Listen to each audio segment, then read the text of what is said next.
without any further ado, allow me to introduce the next session, which is Women as Investors in Public Transport. And to lead this session, we have Violet Asiko, who is a program officer at Flown Initiative. She will be taking us through this with a number of panelists that she's going to introduce. So welcome, Women as Investors in Public Transport, led by Violet Asiko. Good afternoon once more. Thank you so much for agreeing to be part of this panel. I am very excited to be talking to women who have invested in the transport industry, and I will be looking forward to hearing your insights, your experiences, and just what you can encourage women who are yet to invest in the industry. I'm hoping after this conversation, I'll be that woman who, wants to invest in the industry. So again, my name is Violet Asiko. I work for Flown Initiative, and I will be the moderator for this session, where we will be having a conversation with women who have invested in transport with the objective of getting insights of their own experiences in investing in a male-dominated industry.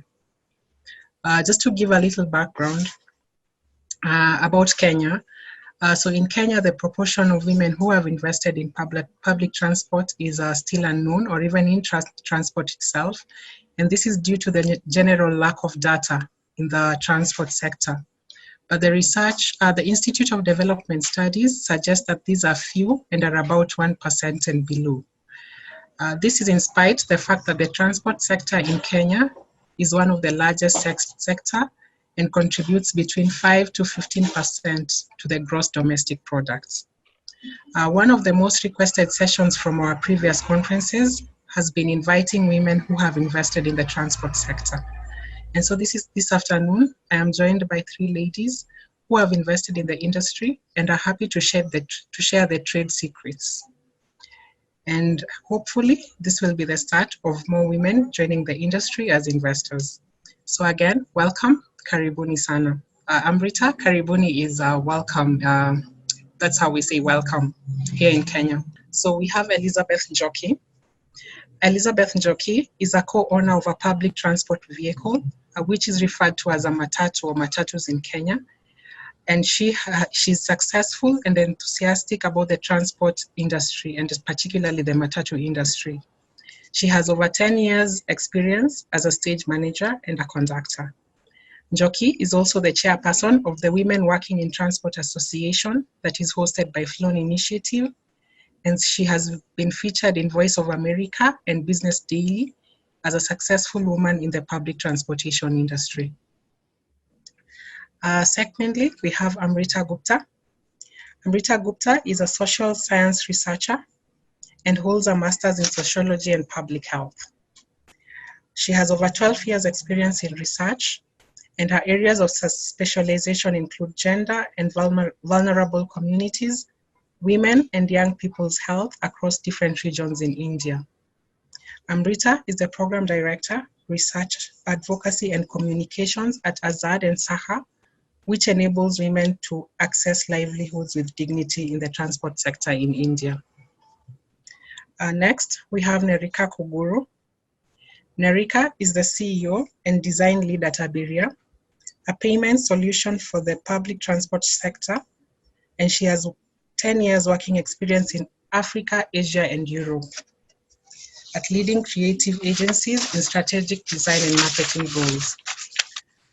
Formerly design lead at a leading regional bank in Africa, she understands the payments landscape and uses this experience to guide the product and business development at Abiria.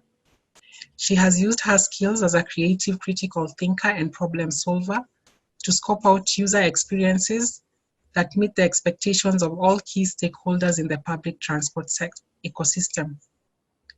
Her ability to create tactical products and brand strategies, coupled with a keen eye for visual detail, has enabled the initial success of Abiria's rapid growth and increasing market adoption. Thank you very much, ladies, for again, just getting yourselves into this industry that, as we have seen, is very male-dominated, and just, getting your own niche. And to start us off, then, I will just like you to give me your own experiences, your own views as investors in public transport in your own country. So we will start with Amrita. what has been your experience like as a woman investor in your country? Thank you, Violet. So as you've already said, that this industry is an industry which is very male dominated. So, I mean, as even as ILO talks about it, it says that though this the transport sector can be an opportunity for women in decent jobs, well-paid jobs, but it is a place which is a no place for women kind of a place. So in such a situation, if you look at statistics in India as well, like you said, transport is one of the biggest industries. But if you look at from the perspective of statistics in Delhi, for example, where I come from, there's just one woman in the public transport sector, one bus driver. There are few bus conductors, of course, but one woman as a bus driver. And let me start my experience of, working at Azad and how Azad has supported this entire process, because we've been at the helm of affairs to actually speaking with the government to have that one person get into the sector, to change the dynamics of the sector, to initiate women within the public transport industry. And since 2014, we've been actually working with the Delhi Transport Corporation to enable women in the public transport industry. Why? Primarily because, the myth around transportation is that, and the myth around public places is that it's not safe for women. And especially if you talk about Delhi.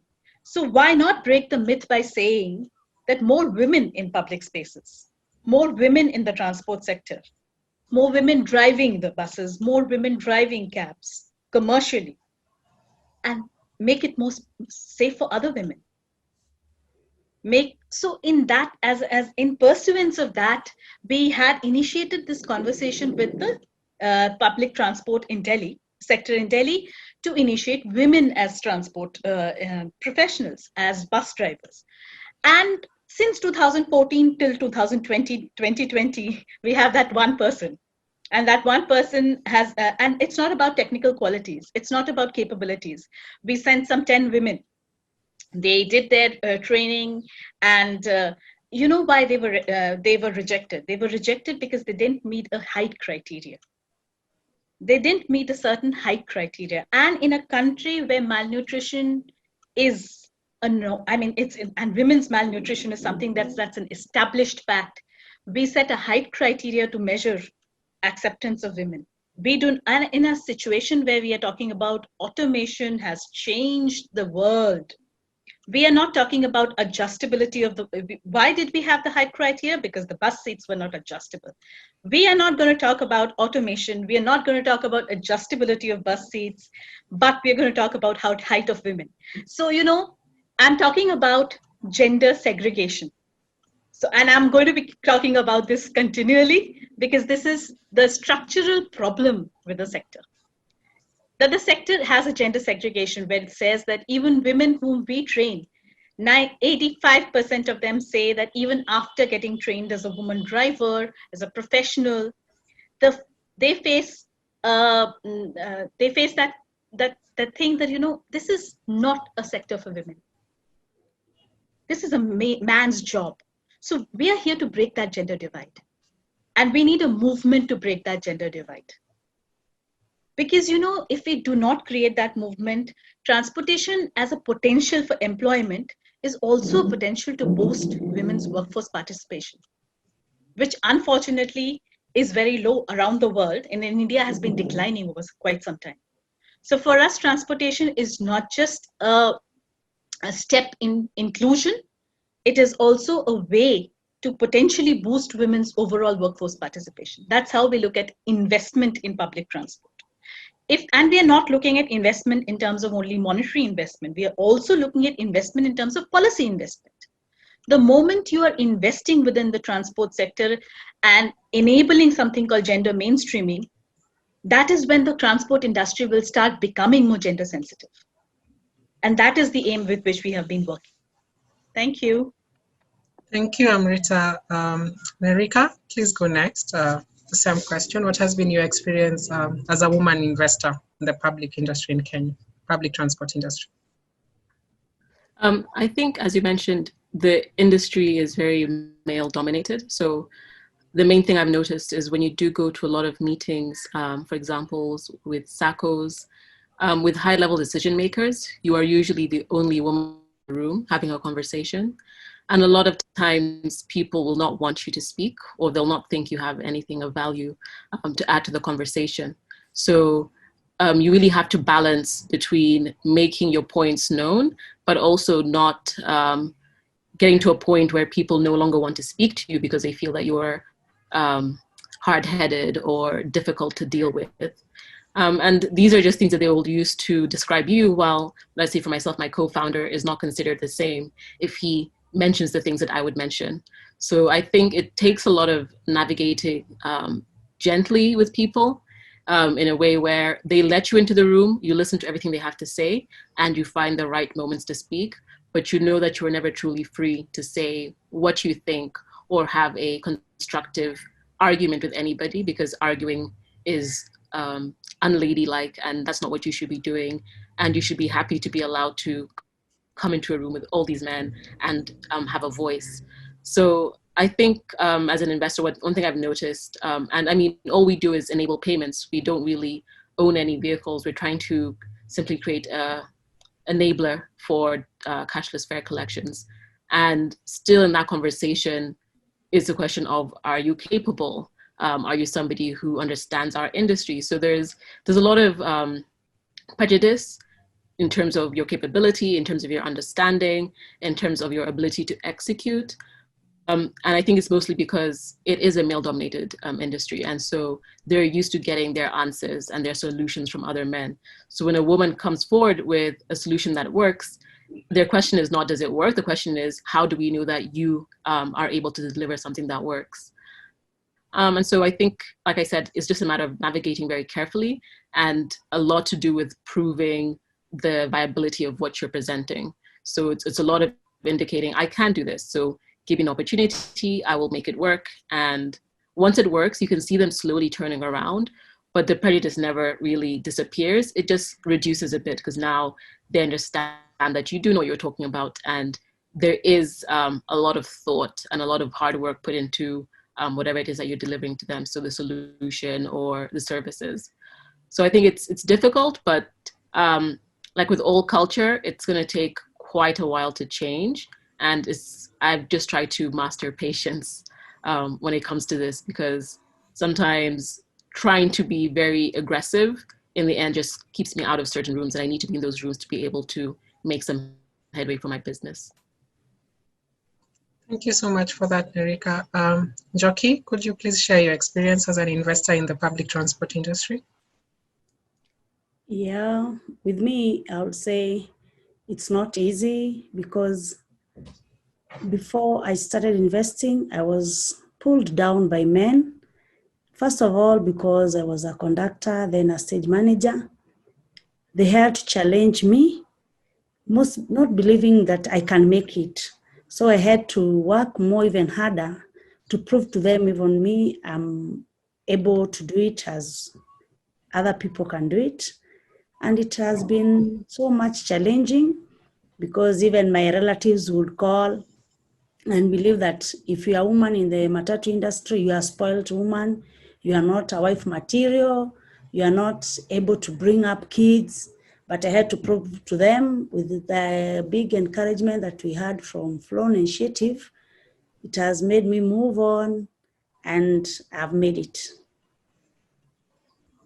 Thank you, Njoki, for that experience. And Amrita, maybe just share with us, in your country, are there sectors where women prefer investing in public transport industry? Yes, there are sectors within the transport industry where we've seen women are investing in. But for example, this entire cab aggregation business that has come in, that has led to some amount of women investing, some number of women investing in their own personal cabs and, driving as commercial vehicles. So that kind of investment we've seen. But a lot of the investment, and also I would say that, there has been some investment by government departments. So an investment in the public sector to bring in women as public transport operators has been done by the government of Kerala. We have a program called Kudumbashree, under which they have promoted women. They've given them incentives, certain kind of incentives in terms of, buying the vehicle, purchase of vehicle. So some loan incentives have been given. Some, hence, women could purchase cabs and become drivers. But similarly, we've been working with certain other state governments, like the government of West Bengal, where Azad works with, Azad does not work directly with the government, but we had tried to do a lot of policy intervention, because the government had a scheme for promoting public transport to underprivileged people and giving incentives to for them to purchase cars, where we realized that women could also be part of it. Yeah, that's exactly where I was, earlier also I was talking about that. When there are schemes and incentives, we don't really think about the gender dimension of it. We don't really think that women could also potentially become cab drivers, could also potentially avail the scheme. And so we had intervened with the government, and since we train young women to become cab drivers and empowered professionals, we had initiated that advocacy, due to which only seven, let me tell you, 7 women got vehicles of their own in West Bengal, and these were called pink cabs. But the problem that and I'll go to that in the policy segment. I think I can go there later on.